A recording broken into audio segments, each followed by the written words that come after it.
Hi guys, welcome back. Are you ready for chapter 2 of my sci-fi thriller, Chasing the Unseen?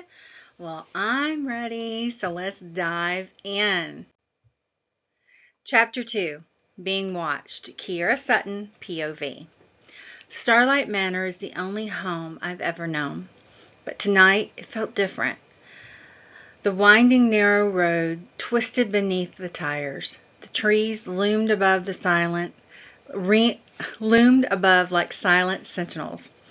Their branches creaked and breeze draped the velvety moss that shimmered in the moonlight. It should have felt magical like it always did, but instead, I felt watched. As we turned the last bend before the old bridge, I caught movement in the trees, a flicker of something pale, almost glowing, slipping between the shadows. I blinked, and it was gone. Maybe it was real, maybe it was another hallucination, but I couldn't afford to bring it up, or I would end right back up in the loony bin. Kiki, did you hear me? Tabby's voice pulled me back. No, sorry, what? I said we're home. Home, but it didn't feel like it. Good, great. We'll have good times here again, Kiki. It'll be different without her. Yeah, I guess. The bridge creaked under the car's weight as we crossed to our little island. Just before we reached the driveway, I spotted deep tire tracks in the dirt, fresh ones. A dark shape caught my eye at the edge of the trees, but it was just the outline of a car, headlights off, parked near the old boathouse. I stiffened. Is that? I started, but Dad cut me off, and before I could finish, it's nothing. It's probably just maintenance checking on the property. His voice was too quick and too rehearsed. My stomach tightened. We were under surveillance, but why? We can discuss all the arrangements for your sister's service. I know you're probably exhausted and could use a break. Tabby hugged me as we walked toward the house. I glanced over my shoulder at the last spot where I had seen my sister alive, and could have sworn I saw the same cylindrical, glowing shape in the water. I closed my eyes, and when I opened them, it was gone. What happened to the boat? I asked as we got closer to the door. My voice was too loud and on the silent night. It's been taken away as part of the police investigation, my dad replied. He didn't look at me. What does the police think happened? I asked, staring at him. He hesitated a second before answering. We don't know. They haven't given us any answers. But something in his voice, too flat, too final, told me that there was more he wasn't saying. The same feeling I had with Dr. Charles pressed against my chest, like I was the only one who didn't know the worst. I needed to lie down. I still had some potent sedatives in my system, and I could barely keep my eyes open. Guys, I need to sleep for a little bit. Is that okay? Of course, sweetheart. Tabby hugged me tightly before letting me go to my room, and I collapsed into my bed. I slept, but not peacefully. Due to the leftover sedatives, I was trapped in my nightmare. My dreams were filled with a flash of monsters, a swirling portal, and I envisioned my sister fighting valiantly, seemingly holding her own ground against the enormous creature.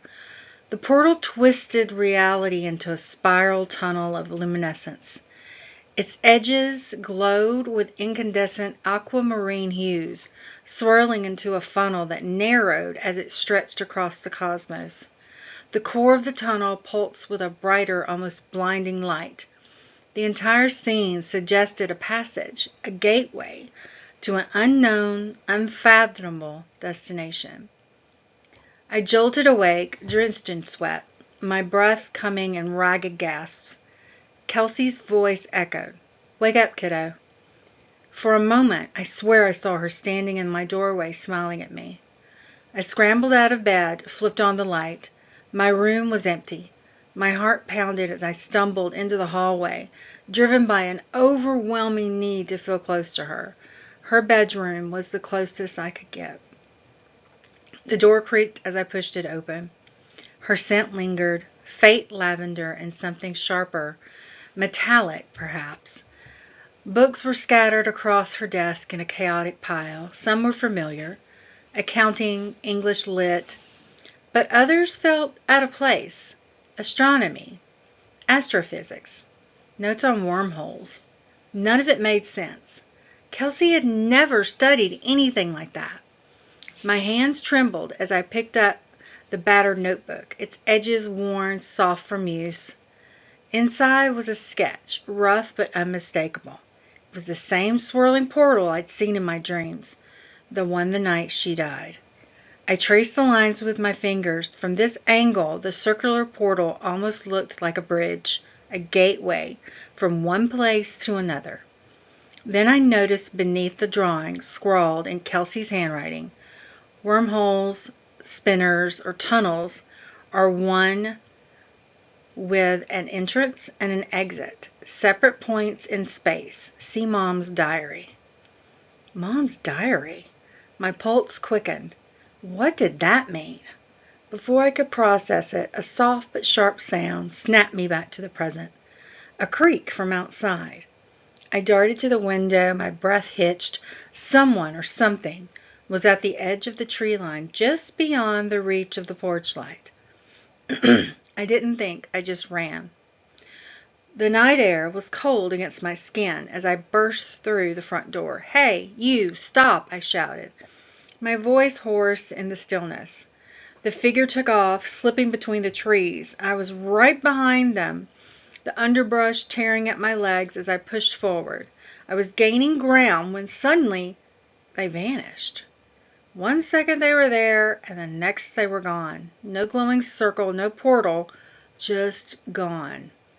I froze, my chest heaving. Was someone really there, or was I losing it? Was this a psychotic break that Dr. Charles had warned me about the first night I was put under observation?